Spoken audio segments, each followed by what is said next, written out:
حضرت وہب بن منبہ سے روایت ہے کہ کسی نے ان سے سوال کیا، کیا لا الہ الا اللہ جنت کی کنجی نہیں؟ وہب نے کہا کہ بے شک، لیکن کنجی میں دندانے بھی ضروری ہیں۔ بس اگر تم ایسی کنجی لے کر آئے جس میں دندانے موجود ہیں تو یقیناً اس سے جنت کے دروازے کھل جائیں گے، ورنہ تمہارے جنت کے دروازے نہیں کھلیں گے۔ حضرت وہب بن منبہ اپنی مجلس میں واعظ و نصیحت میں لوگوں کو عمل کی اہمیت بتا رہے تھے۔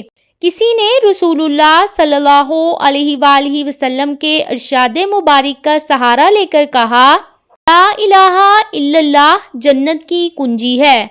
جس نے سچے دل سے اللہ تعالیٰ کی وحدانیت کا اقرار کر لیا وہ جنت کا حقدار ہو گیا۔ اس پر وہب بن منبہ نے کہا کہ بلا شبہ لا الہ الا اللہ جنت کی کنجی ہے، لیکن یہ بات بھی یاد رکھنی چاہیے کہ کنجی اس وقت کام کرتی ہے جب اس میں دندانے بھی ہو۔ اسی طرح لا الہ الا اللہ اگر جنت کی کنجی ہے تو اس کنجی کے دندانے شریعت کے احکام اور فرائض ہیں۔